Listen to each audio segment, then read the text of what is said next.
I'm very thankful I'm not currently rolling quarters or dimes, but I'm thankful for the opportunity that gave me to really grind it out so that I could at least pay my bills. Well, it really teaches you to hustle, for sure.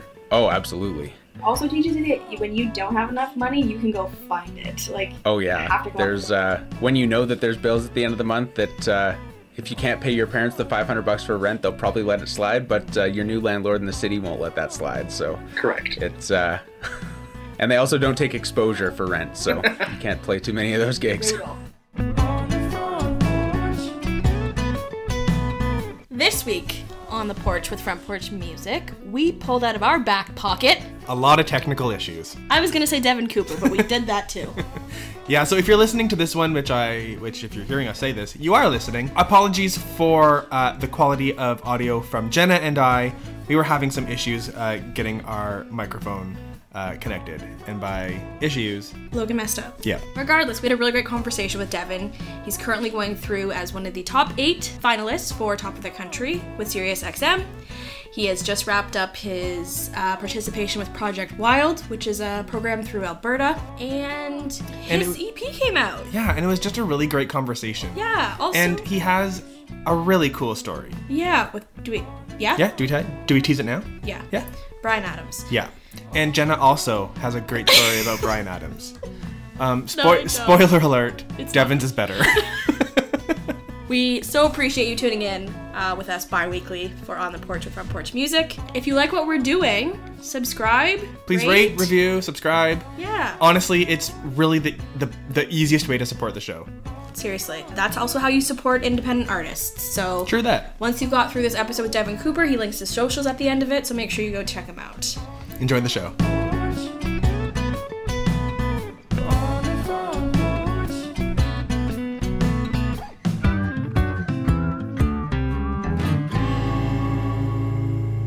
Thanks so much for joining us, Devin.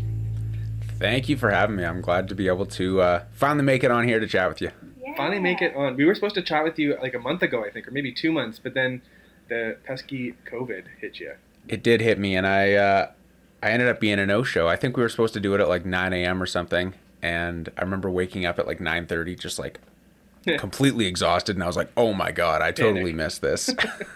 And we ended up getting to sleep in a bit more, so that's fine too. Exactly. Perfect. Well, thanks for having me back at least. Of course. You didn't ban me. Our pleasure. Welcome to the virtual Front Porch. This Yeah. will have to do for now, because you're all the way out in Calgary, correct? I am. Other side of the country. What's the weather doing over there? Because we have sunshine and it's 15, but it's supposed to rain any second, so it's going to ruin the fun. It's actually really nice today. It was supposed to rain yesterday, but the past 3 days have been 15 to 20, and I think it's supposed to be 27 next week one day or something. 21 or 27, I can't remember. Ridiculous. It's coming soon. Gorgeous. We're so excited. I'm very excited. Summer season. Festival season. Oh my god, I'm so excited. All the stuff. I cannot wait. It is, will be nice to finally have, hopefully, a normal summer where we can play a bunch of shows and hang out and have some house parties and whatever. Get together again. Sign me up. Seriously. So Devin, we haven't actually had a chance to connect really in the years that we've been doing Front Porch. Why don't you tell me a bit about yourself? Where are you from? How you got started? Yeah, absolutely.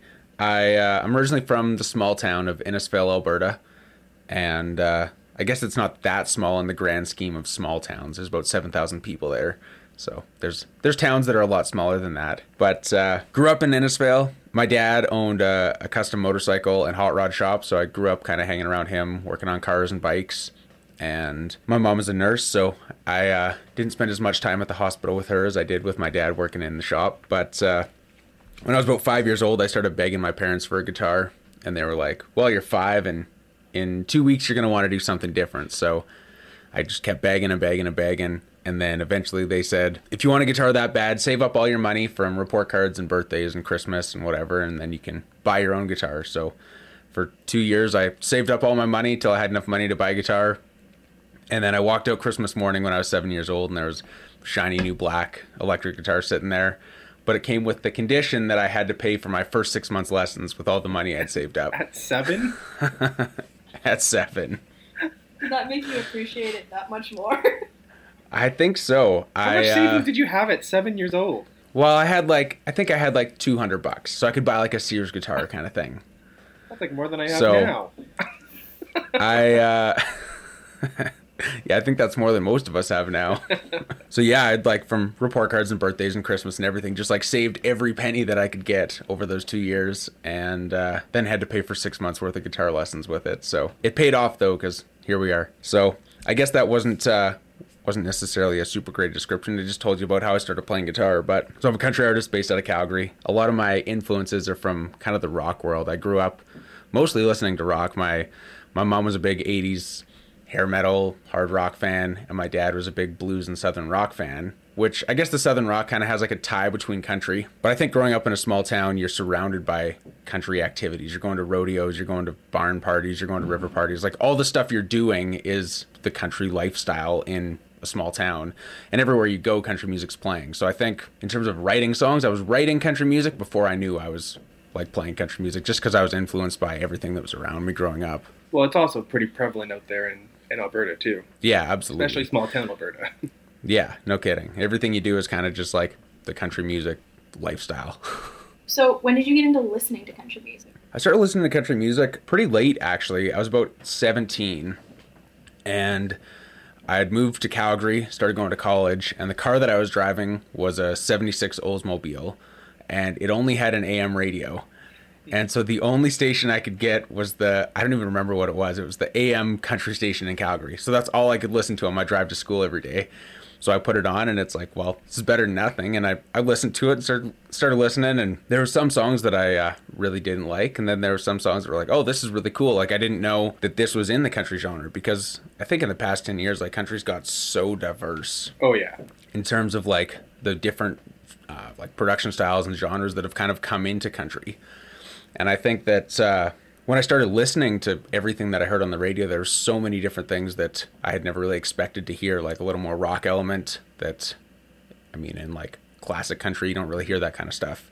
So it kind of piqued my interest. Do you remember what song like converted you to country? I remember there was a show that converted me to country, actually. Because I'd been listening, and I'd actually been in the studio recording with one of my producers, or who's now my producer, Justin Cutting, and he had just got the gig playing for Brett Kissel. I remember kind of hearing about that, and then my other buddy called me up and he's like, hey, I want to take you to a show one night. And so I'm surrounded by all these country things happening. Justin's playing with Brett and all these things. And I knew about all this stuff, but I hadn't like been to a show or like really dove into it yet. And so my buddy invites me to the show, and he's like, it's two bands I think you'll really like. And it was Kip Moore and the Cadillac 3. And I was like, I don't know who these guys are. I don't want to go to this show. I'm not going to like it. And he's like, no, I really think you'll like it. And again, I was like 17 or 18 at the time. So he comes down to Calgary from Innisfail, like brings the tickets. He's like, we got tickets. We got to get there before 8 because you can get in as long as we're before 8. And we get there and it's like 10 after 8. So now we have to pay cover. And I'm like, I'm not paying $20 to go see these bands. I'm not doing it. And was like pretty resistant. And he's like, fine, I'll pay for your ticket. So he like pays for my ticket. We go into this show. Literally changed my life that night. Because I remember the Cadillac 3 walks out and they're long-haired dudes with like Marshall stacks on stage. A little three-piece band, kind of like ZZ Top kind of thing. And I was like, is this what country music is? I like had no idea. And was completely blown away by them. And then Kip Moore comes out, just like the coolest looking dude. And wearing like an Indian motorcycle t-shirt, like... Oh, he had you there. Exactly. And then the whole show, and I left, and I was like, I didn't know that that's what country music could be, because I'd never been exposed to that, like, modern kind of country music. Yeah, the best rock show I've ever been to was a country show. Yeah, literally. Mm-hmm. All the players are so tight. There's such good players. The songs are so good. They're hooky as hell. They're just, like, everything about it. And I remember leaving that show being like, okay, time to start doing some research. And I spent like the next 6 months like researching all these different bands and different modern country bands. And I'd always been a big fan of songwriting. And it was like the time and dedication that goes into the craft of songwriting and country music is what really pulled me in. As well as the fact that you can have this like rock production at a live show. And it was kind of all those things together that really kind of turned me over to like, okay, country's where it's at. Because before that, like there's so many rock songs I listened to growing up that just, they make no sense. And I never enjoyed that part of it. I was like listening to something, and I was always writing songs that were stories that kind of like took you on a journey. And to find kind of the mix of like the country rock, southern rock mixed with this like storytelling, emotional ride that it takes you on was what really pulled me in. So you were writing country music before you even knew you liked country music. Exactly. I look back at like the first songs that I was ever writing, and they were all like storylines, like stuff happened throughout it, and obviously they weren't necessarily the greatest songs when I was first starting, but it was like that attempt to create that story that someone can relate to. So we had the Cadillac 3, Kip Moore. Who else, like in your research, who else did you kind of discover in your journey towards country music? Shortly after that, I think it might have been just like a year after that, the Traveler record, Chris Stapleton, came out. And that was like a game changer again. So good. So good. That was a game changer for everyone. Yeah, literally. Like, it's changed and set the bar on a whole new level that hadn't been done in so long. Whenever we get a lot of emails coming into our inbox of people sending us music to, consider to feature on the website. Yeah. And whenever someone says, "Oh, it has a very Chris Stapleton-y vibe," I'm like, Are you sure? You can't. Don't say that.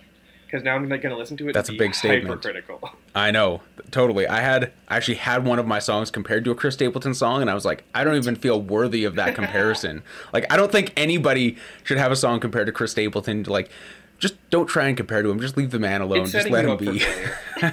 Literally. Yeah. So yeah, he was another big one. Brothers Osborne were another big one that huge fan of early on. So there's kind of those kind of four core artists that like really set the bar for me in terms of like what I wanted to do. And I mean, even if you look at like Kip Moore and the Cadillac 3, just for example, they've been grinding it out and touring forever, and their whole thing is like they've never really had a ton of commercial success. Like Kip has had success with Something About a Truck, which kind of opened the door for people to come in, but aside from that, it's like been based on touring and live shows and just like building fans with his captivating live show that he will puts on like a hell build of this a show, army too. It's unbelievable. And so that was always kind of a career path that I looked up to and always wanted to follow, of just like playing as many live shows as you can and kind of like building that army around Alberta, Canada, the world, wherever it takes me to. I like that. Alberta, Canada, the world. Got to dream big.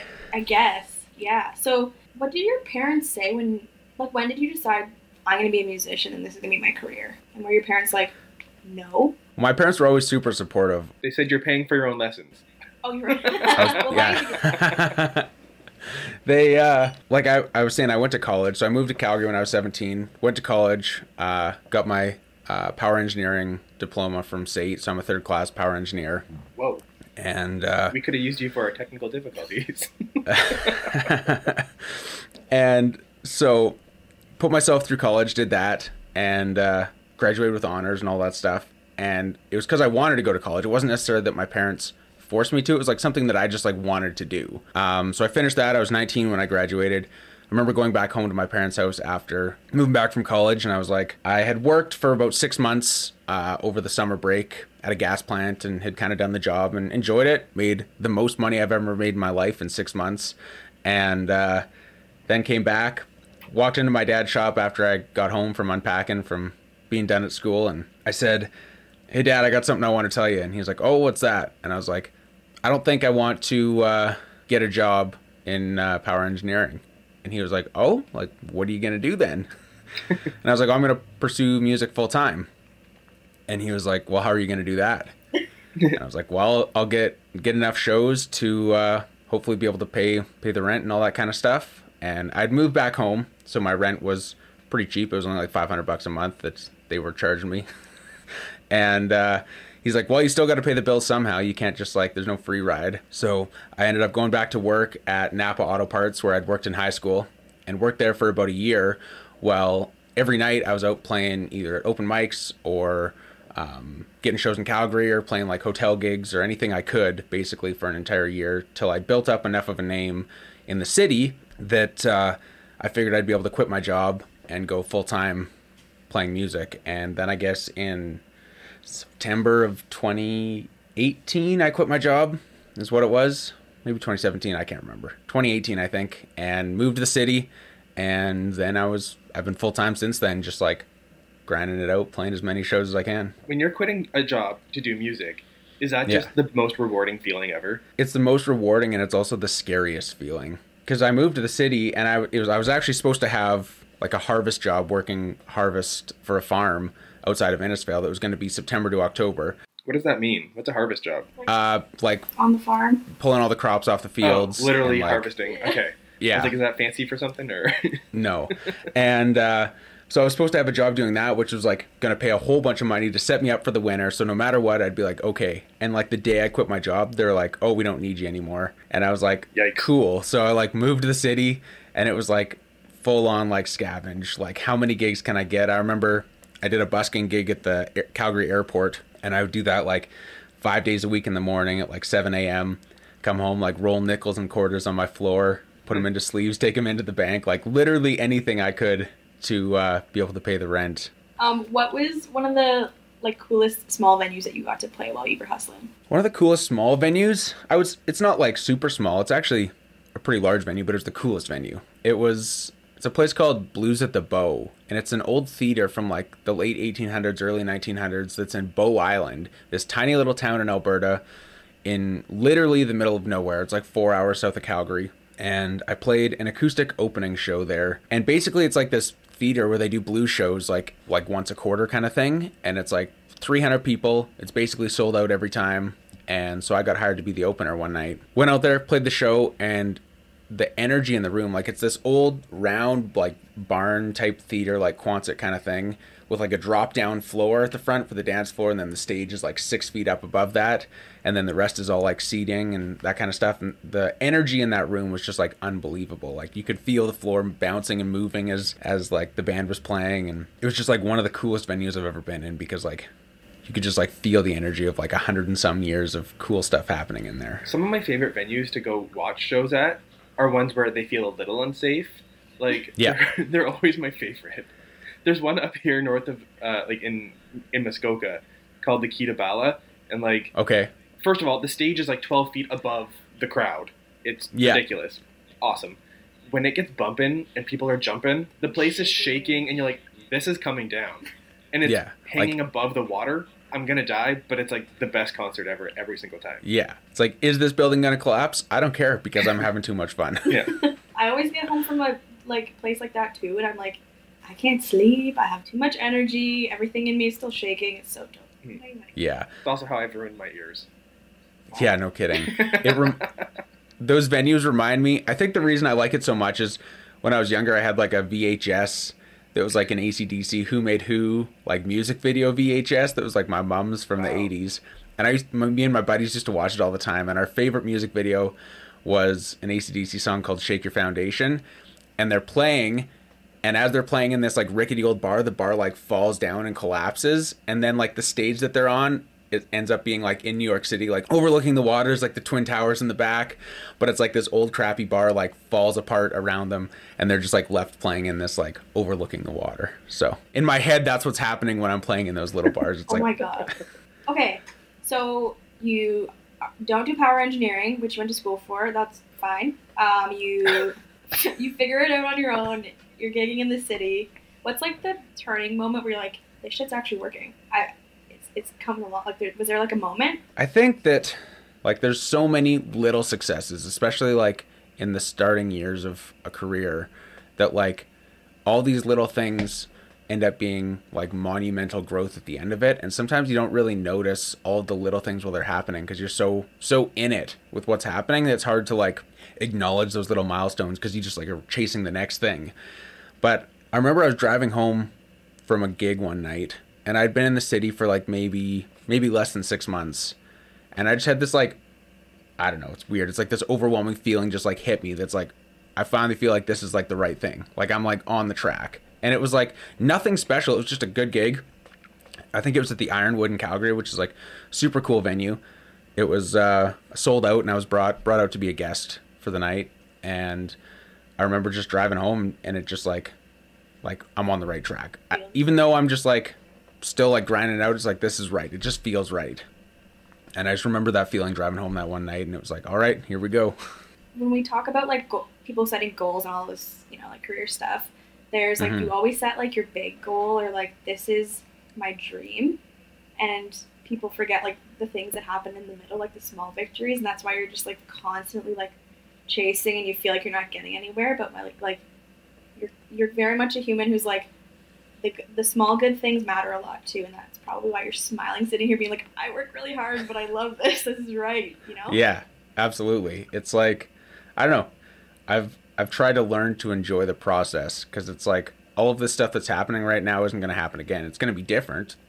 There might be better things or worse things, but it's like everything that we're doing and going through right now, it's like, this is probably the only time that this stuff is going to happen. So just like enjoy the process while we're going through it. Speaking of the process, are you someone who, like, when you have your song ready to go and it's like you're just sitting on it waiting for the right time to release it, are you good with that, or are you just impatient and want to get it out as soon as possible? I think a little of both. I think we always want to like get it out there as fast as we can, but I think that I've learned the benefits to waiting. For so long, like I released a couple singles when I first got into the country scene, like in 2017, 2018, and released them, was super happy about them, and then it's like, okay, I gotta stop. I need to figure out like what is I want to say, who I am as an artist. Like I need to figure out what the direction of where we're going is, rather than just like releasing for the sake of releasing. So I took like 2.5 years off of releasing and just played as many shows as I could, wrote as many songs as I could, was traveling back and forth between Calgary and Nashville, going to all the award shows, going to all the industry events, just like trying to find my solid ground of like who it is that Devin Cooper is, what do I want to say, what do I stand for, and just like, so that when I do come back with the release cycle and start putting out music again, it's like we've got this direction, this plan of where we want to go. And that can always change, like it's just a chapter in the book, like we'll flip the page and there'll be something else. But it was, I think that 2.5 years, it was really hard to not release anything. But at the same time, I think that time spent not releasing anything and just working on the craft and everything else around in the business was absolutely worth it. So I think I've learned the benefit of waiting. Well, it seems to have worked, because 2021 and 2022 so far have been a really good year for you. They've been really good. I'm super thankful to have a lot of really good people around me that have helped with taking the ideas I have in my head and putting them into music and help me execute all that kind of stuff. So well, we'll talk about what you have going on right now, right after this little break.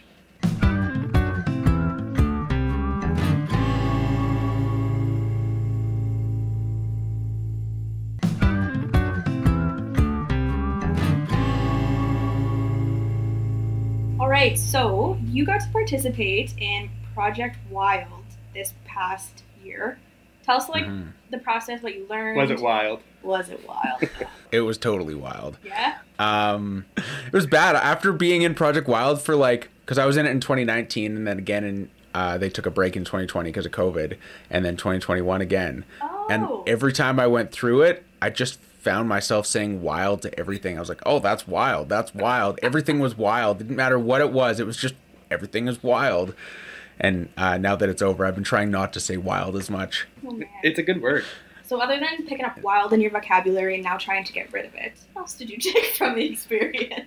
In 2019, it was an unbelievable experience both years. But in 2019, it kind of, like I said, when I was trying to figure out my sound, figure out what I want to do, I was kind of on that break from releasing. So it took me from like, I want to reach all these people and have this huge, wide thing, to like actually narrowing down, like what's the path that I want to go on, and like what do I need to do to achieve those things. And so it narrowed it to like here, and I was able to kind of like move through the next 2 years and kind of create a business plan and marketing plan and checklist of all these things that I wanted to achieve. Over the past 2 years through the pandemic, I was able to check off a lot of those things on the list. And now going through it again this year, learning from all the industry mentors and different business people they bring in, I was able to take it from this and narrow it down again and really like lock in on exactly everything that it is that I'm wanting to do, so that everything I do, there's an intention, like it has intention of why I'm doing it, rather than just doing something for the sake of doing it. So there is a component of learning about the business and creating a brand or a business around you as well. Yeah, absolutely. That's a huge part of it. So there's 4 challenges that you have in the program. You have to create an introductory video, which basically introduces who you are as an artist, your brand, kind of your life story, who you are, and it's a 2-minute video that you have to do. And then you also have to have a charity component where you donate or give back or help some charity somehow. So I have an event called Ride to Remember that was started in 2019 through Project Wild, that's for the Alzheimer's Society of Calgary. So it's like a motorcycle ride charity event, songwriter round, concert, fundraiser to raise money for the Alzheimer's Society of Calgary to help create arts programs for people who are living with Alzheimer's. So that was one of the things that we created with one of the components we have to do. Then we also have to do an artist collaboration. So we have to collaborate with some other artist outside of our genre typically that can kind of provide value to both of us to grow our demographic and kind of have that cross collaboration. And then we have to create a merch item and basically have all the cost analysis of like how much it costs to make it, how much it costs to sell it, what your profit margins can be depending on if you're selling it physically or digitally or if you're shipping it out. And then on top of that, because the grand prize for first place is $100,000, you have to create an 18-month business/marketing plan of how you would spend that money, complete breakdown with a budget of how all the funds would be spent, basically down to like the penny. And if you're over the budget, how you'd come up with the money to fulfill the rest of the budget and the rest of the plan. And then you also have to create a marketing plan B, which is if you don't get any money, what's your next 18 months going to look like and how much of your own personal money are you going to invest, or how are you going to get different grants, or what are you going to do even if you don't get the money? That is a lot of homework. Yeah. I mean, it's all very useful, but oh my gosh. Yeah. So my report this year was 136 pages. Oh my. Yeah, it's pretty ridiculous. I mean, I guess if, there's $100,000 in the line, you better go for it. Yeah, prove that you can Yeah. do something useful with it. Yeah. Right? Totally. So in 2019, my marketing plan B is what I ended up executing over the past 2 years, which led to this debut record, which led to all those things because I was not in the top 3. So it's like, well, I created this plan. This is what I want to do. This is what I said I'm going to do. It's like if I'm doing this full time, this is what I either do this or go get a job, because it's like this is what I. Very helpful exercise. Oh, absolutely. And I think that like even this year, again, not being in the top 3, there's still so much value that came in forcing you to sit down and create that next 18-month plan. And it's like, I've seen once that the plan works when you do it.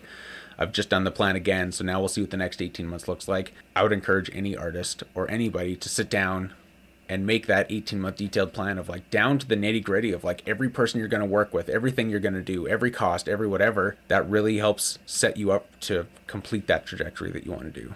Nobody leaves this program. There's value for everybody going into, like, it's set, that's Oh, set up absolutely. so well. Because the Totally. worst case scenario is you fund yourself for the next 18 months and you know exactly how you're going to do it. Exactly. And I know that I'm sure in the past some people have felt like it wasn't worth the amount of work they put in.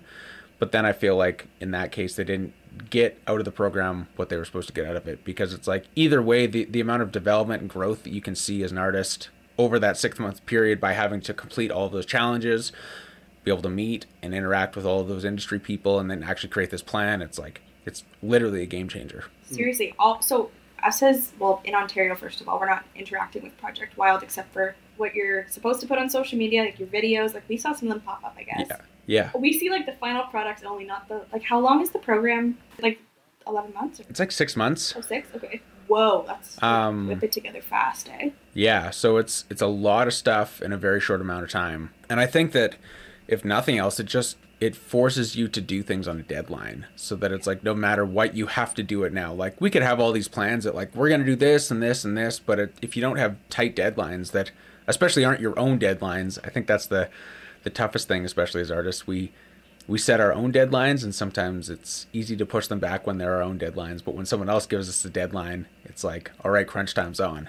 That's the same for us in the business world too. Did that teach you some, like you had a very strict schedule, did it teach you, like is this a long-term thing you've gained now, is the ability to like stick to a schedule and deadlines? Did it teach you discipline? Because like you just said, you could have just thrown the plan out and been like, all right, back to business, I didn't win, right? Totally. I think that, I don't know, I was always pretty good with discipline and setting schedules and stuff like that, but it's different when it's somebody else's timeline and somebody else's deadlines that they give you. And I think that it helps a lot with the business management side of things, because I mean, you have the art side of music and then you have the business side of it, and it's like it really helped get that whole back end of the business together and working and have the systems in place so that we can continue to move forward without kind of the business end falling apart. And I think that those deadlines and that the discipline that comes with that helps you get in a routine of keeping the business in order as well, because sometimes art can be kind of sporadic. You can force it and you can try and write every single day, but sometimes you're not going to get anything. But no matter what, like if you have the discipline that you need to file these receipts and make sure that this is done and the show advances and all that kind of Sexy stuff work. on the back end. Yeah. All the fun stuff. Is it hard for you to flip the hat, like when you're like in business mode? No, it's all pretty much the same. Yeah? I'm fortunate enough to have a brain I can switch very easily between tasks and not struggle with that. Yeah, some find it hard to, when you're like deep in the business side or like dealing with that kind of the sexy work, like I said, some find it hard to find the inspiration or feel like the creativity for a little Totally. bit. But, yeah, that's good that you don't. I feel like the creativity, like the creative side though, is like it's a muscle. So the more you work it, the easier it gets. And it's one of those things where I feel like writer's block is a thing, but it's not really a block. It's just like an excuse to not work the creative muscle. Because, I don't know, there's so much inspiration around us in everything we do. Like, you could hear a woodpecker pecking on a thing and it creates a beat. And you take that beat and you turn it into something. Or, like, everywhere we look around us, everything we hear, every conversation we have, there's, like, creative inspiration that you can find. And I feel like if you say you can't find it, you're just not looking hard enough. That being said, it doesn't mean you're always going to get something good out of it. It just means that, like, you just have to practice. Because it's like, I don't know, there's an Ed Sheeran songwriting documentary. I don't know if you've seen it or not. I haven't, but I need to. It's unbelievable. It's like one of the best documentaries ever. Basically, they just take a camera and follow him around for 3 years and like get footage of him like writing all these hit songs. That would have cost a fortune. Yeah. Literally. I think it's called Songwriter, Ed Sheeran Songwriter. I think that's what it's called. Where is it? Do you know? It used to be on like iTunes. Like you could rent it on iTunes. I'm looking for this later. It's so good. It's like an hour and a bit long. I forgot about 100% worth a watch. I've watched it like 3 times. But one of the things he says about songwriting is it's like when you go into an old farmhouse and you turn on the tap for the first time. And there's like air coming out and then it's like dirty water. It's just dirty water forever. And then you get like a little spout of clean water and then back to dirty water. And that's what the process of like working your creative muscle for songwriting is like. You get a bunch of horrible garbage trash coming out of the tap and then you get like a little clean spit and it's like, oh, we got something good. And then it's like dirty again. And it's like you have to get rid of all the dirty water so that you can work the muscle enough that most of the time you'll have clear water and you can kind of land on something that you're happy with. I like that. Of course, Wow. Of course, it came from Ed Sheeran. Yeah, of course. I couldn't come up with anything that good. Okay, so which song then was inspired by the wood? No song was inspired by the woodpecker yet. It was a great story, and then it just fell flat on its face when I didn't follow up. That's okay. That's okay. Let's move on from Project Wild. First of all, thanks for giving us some like more. We just got to see it from the outside and it looked fun, right? Like there's a lot more than fun going on, obviously. So you wrapped up Project Wild, and a few weeks ago, or I guess a month ago now, you were actually announced as one of the top 8 for the Sirius XM Top of the Country. So congrats! Seriously, that's so cool. Thank you. Yeah, I'm super pumped about it. I've been watching the program for 3 or 4 years now since it started, and a lot of the artists that have been in it over the past years, I've been able to become friends with over the past few years. But it's really cool because I remember looking up to all these artists in this program and then seeing all the things that they've gone on to do and how much they've achieved and how much they've accomplished since coming out of that. Now to be recognized as one of the top 8 that's in the program, it's pretty unbelievable. There's so much exposure and just opportunity that comes from being recognized by SiriusXM and the CCMAs. It's a pretty humbling experience to be acknowledged in that group. And I mean, the group this year is no different than any of the other years. It's a bunch of amazing artists. Cool. Okay, what can you tell us about the program so far that you've done? Well, so far, 2 weeks ago, we flew to Vancouver to record at the Warehouse. So we get to record a song. So I got to fly out my band and my producers, and we got to go out there and hang out at the Warehouse and track a tune. And then the Warehouse is actually owned by Bryan Adams, which is pretty insane. And he was actually there when we were recording. Cool. So Shut up. I got a chance to hang out with him for about an hour. Wait, while you were recording, like he was there listening? Well, he was upstairs. So I walked out of the main studio. So it's like a 3-level, like old brick building downtown Vancouver. And so you walk in the front doors, you go upstairs, and there's like a kitchenette and then our studio. And then there's a staircase going upstairs. And so I walked out of the main studio and was like in the kitchen getting a coffee, and I heard someone playing guitar upstairs. And I just asked whoever was in the room, I was like, oh, is someone recording upstairs today? And they're like, oh no, Brian's just playing guitar. And I was like, oh, Brian. You know, Brian. Brian. Yeah, just Brian, like casually. And I was like, okay. And I'm like a huge Bryan Adams fan. I mean, I'm pretty sure everybody's a huge Bryan Adams fan. Yeah, of course. And so then I was back in the studio recording a guitar solo. And apparently he had come down and was in the kitchen getting a coffee. And my drummer and stuff was out there. And I was like, I didn't know any of this. So I finished the solo and I walk out and I'm standing there talking to my band who's standing there. And then I hear noise and I look up and I'm standing right at the base of the staircase. And I look up and there's like Bryan Adams walking towards me. And I was just like, oh my God. I didn't know what to say. I was just like, how's it going? Because I was like, I don't know what to say. And he's like, I'm doing fantastic. How are you? I was like, good, I'm Devin. He's like, nice to meet you, Devin. I'm Brian. I was like, yeah, no shit, you're Bryan Adams. And I'll try and remember that. He's like, how's your day going? Has everything been okay? And I was like, oh, it's amazing. He's like, awesome. He's like, are you guys going to be around here for a little bit, or are you taking off right away? And I was like, we were supposed to take off. I was like, oh yeah, we'll be here for a bit. And he was like, well, I'm just going to run and grab a coffee, but when I get back, I'd love to give you a tour of the place. I was like, okay. So I like look over at Nicole from SiriusXM and I was like, can we stay for a bit? She's like, I'm not going to deny you the opportunity to hang out with Bryan Adams. Stay as long as you need. What a gem. Thank you, Nicole. So I like sat down, had a coffee while I was waiting for him, and he came back like 10 minutes later and he was like, all right guys, let's go. Like took us upstairs. So we walk upstairs into his studio, which like has living quarters and a studio and stuff like that there. And we walk into the room that he's working in, and he was working on recording a bunch of stuff, and we're standing there and chatting for a bit, and he looks at me and he's like, hey, you're a guitar player, right? And I was like, yeah. And he picks up this acoustic guitar and hands it to me. And he's like, yeah, that's I think I did some research yesterday. I think it was actually 1955, a 1955 Martin acoustic guitar. And I was like, oh, crazy. And I'm like, kind of holding it or whatever. He's like, yeah, that was Johnny Cash's. And I'm like, what? Oh, fuck off. And that's so cool. Last night I actually found a picture of Johnny Cash playing this guitar. And so I thought it was a 57, but it was actually a 55. I was like just insane. And I'm like standing there, and one of the guys in my band was like, well, come on, play Folsom Prison. You can't like not play that if you're holding Johnny Cash's guitar. So I played like the lick to it and then handed it back to him. And then he picks up another guitar and hands it to me. And it's his like iconic 50s Gibson gold hollow body guitar that he plays for everything everywhere. And can't believe that I'm just like holding Bryan Adams' guitar, playing it, like set it back down. And then Johnny Cash's guitar, like what? And that's nuts. So we end up chatting for like 30 minutes with the band, and he's telling us about all the things he's recording and what he's working on. And then just as we're about to leave, I was like, hey, my debut record just came out a couple weeks ago. I have a copy downstairs. I'd love to give you one. He's like, yeah, go grab it. So I ran downstairs to my backpack, and with the record that came out, we actually had like a record book as well.